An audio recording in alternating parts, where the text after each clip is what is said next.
मैं रमन कुमार राणा आज आप लोगों को समास पढ़ाने जा रहा हूँ, क्योंकि कुछ बच्चों का जो है ये मांग था कि सर समास थोड़ा बता दीजिएगा विथ ट्रिक। तो ये जो समास में पढ़ाने जा रहा हूँ ट्रिक के साथ, ये आपके जीवन में किसी भी प्रकार का एग्जाम अगर आए और समास से रिलेटेड क्वेश्चन रहेगा तो आप इस ट्रिक के माध्यम से आसानी से इसे जो है बना सकते हैं। देखिए, समास कहते हैं किसे है? संधि और समास। संधि में वर्णों का मेल हो रहा था, किसका? वर्णों का।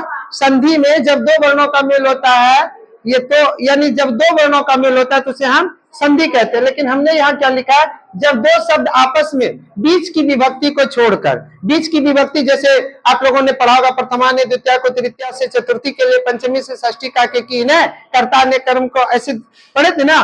वही विभक्ति अगर छोड़कर दो शब्द मिलता हो तो फिर उसको हम क्या कहते हैं? समास। जैसे बेटा देखो, हमने लिखा है राजकन्या। क्या लिखा है? राजकन्या। तो राजा की कन्या, तो हमने यहाँ से की को गायब कर दिया है, तो राजा और कन्या मिल गया, तो ये क्या बन गया? राजकन्या मिला।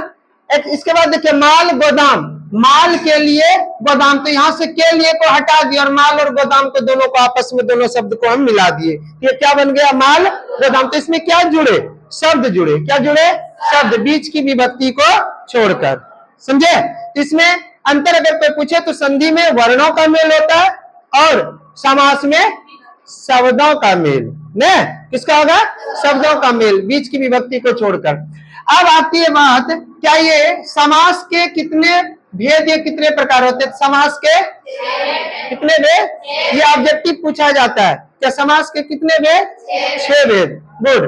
अब इसमें पहला क्या है? अव्ययी भाव समास। मैं ये नहीं पढ़ाने जा रहा हूं क्या इसके प्रथम पद क्या होंगे, द्वितीय पद क्या होंगे, हाँ प्रथम पद क्या होंगे, ये सब मैं नहीं जा रहा हूं। मैं सिर्फ ट्रिक से आपको पहचानने के लिए आज बता रहा हूं। अव्ययी भाव समास, वैसे भी ओ जब हम बड़ा इंद्यक्षरवत पढ़ते हैं तो ओ से ही हम पढ़ते हैं। याद रखिएगा, पहला क्या? ओ वाला अव्ययी भाव समास। इसको पहचानने का नियम है क्या? जिस भी शब्द के शुरू में, जिस भी शब्द के शुरू में यथा रहे, वे रहे, भर रहे, प्रति रहे, या एक ही शब्द दो बार है, एक ही शब्द दो बार है, तो उसको देखते ही आपको एकदम ये आंख कान मूंद के इसको एकदम मार देना, क्या वो कौन सा समास है? जैसे हमने उदाहरण में दिया यथा संभव। यथा, देखिए यथा संभव में शुरू में क्या है? तो ये कौन सा समास? भर पेट। भर पेट में शुरू में क्या है? भर है, इसका मतलब ये भी कौन सा समास है? अब देखिए, रातों रात, यानी रात रात, एक ही शब्द दो बार आया है, रात और रात, तो रातों रात ने, बातों बात, हाथों हाथ, एक ही शब्द अगर दो बार आ जाए तो उसको हम किस में रखेंगे? कोई दिक्कत? समझे? नेक्स्ट में बेटा तत्पुरुष समास। क्या है तत्पुरुष? आपको ये याद रखना, वैसा शब्द जो तोड़ने पर बीच में वो विभक्ति आ रहा हो, लेकिन विभक्ति वहां से क्या हो? गायब। हमने ट्रिक में लिखा है विभक्ति चिन्ह क्या रहे? गायब रहे। जैसे रसोई घर, इसका जब हम एक तरह से खंडन करेंगे तो पता चलता रसोई का घर, रसोई का, तो बीच से का गायब है ना, ने, तो रसोई घर। राजकन्या, राजा की कन्या, यानी कि ये सब जो है विभक्ति चिन्ह का की, ये सब है ना, तो ये चिन्ह गायब रहे तो फिर उसको हम किसका समझेंगे? तत्पुरुष समास का। समझ रहे ना? नेक्स्ट में बेटा द्विगु। द्विगु, द्वि नाम भी देखिए द्वि है, क्या है? स्टार्ट जो है क्या? द्वि। द्वि, द्वि का मतलब दो, द्वि का मतलब दो, एक अंक है अर्थात संख्या है। क्या ये? दो क्या है? संख्या है ने, दो क्या है? संख्या।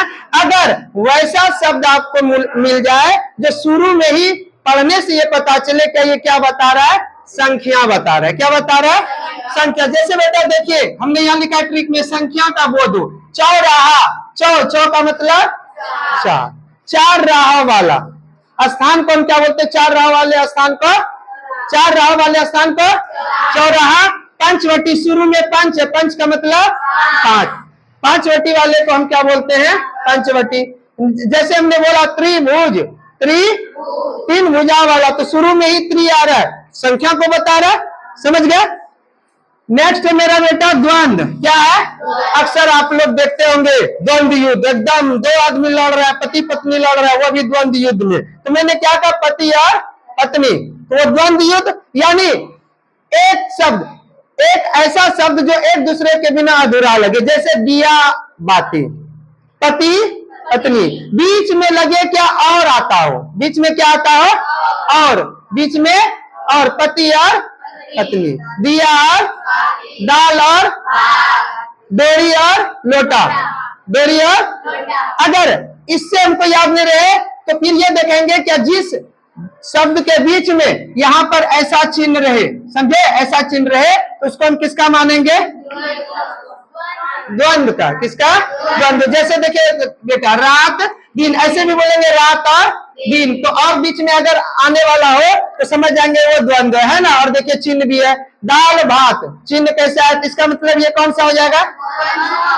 द्वंद्व हो जाएगा। नेक्स्ट में बेटा कर्मधारय, अक्सर सभी को कर्मधारय और बहुव्रीहि समास में ही दिक्कत होता है, दोनों इंपॉर्टेंट, हाँ महत्वपूर्ण गेस्ट को इंडिकेट करता है, बट लेकिन यहां पर ये देखना हमने ट्रिक में दिया, आगे का पद विशेषण हो, ऐसा शब्द हो जो आगे, उसको तोड़ने पर आगे वाला जो भाग हो वो विशेषण हो। जैसे देखिए नव युवक, तो नव और युवक, नव का मतलब नया, नव का मतलब यानी नौजवान, युवक को नया, नया का मतलब क्या, अभी वो फैक्ट्री या किसी जगह से आया बन के नहीं, नव का मतलब नौजवान, युवक यानी जो युवक एकदम नौजवान हो उसको हम क्या बोलते हैं, युवक तो है लेकिन कैसा है, नौजवान है। नील गाय, गाय तो है लेकिन उसकी विशेषता कैसी है, नील है यानी नीले रंग का या न, तो उसकी विशेषता बताया जा रहा है। तो जो शब्द आगे वाला भाग हाँ विशेषता बता दे उसको हम किस में रखेंगे, समझ रही हो ना, हाँ याद तक समझे।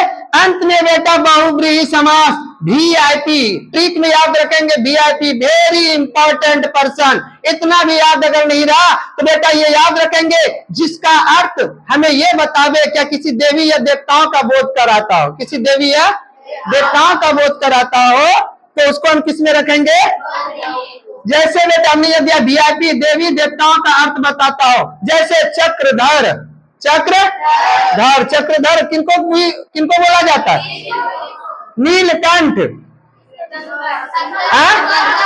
शंकर भगवान को एकदम स्पेशल वीआईपी आदमी, उनके लिए फिक्स है एक का ही बोध होगा और उसमें भी देवी देवताओं का। जैसे मैंने दिया वीणा पानी, वीणा पानी का मतलब माता सरस्वती। देखिए और कोई है क्या इधर, हम भी हाथ में अगर वीणा धारण कर लेंगे तुमको भी लोग बोल देगा का, नहीं ना, जिससे किसी एक देवी या देवता का बोध हो तो वो सब किस में आ जाएंगे, बहुव्रीहि समास में। समझ गए सब।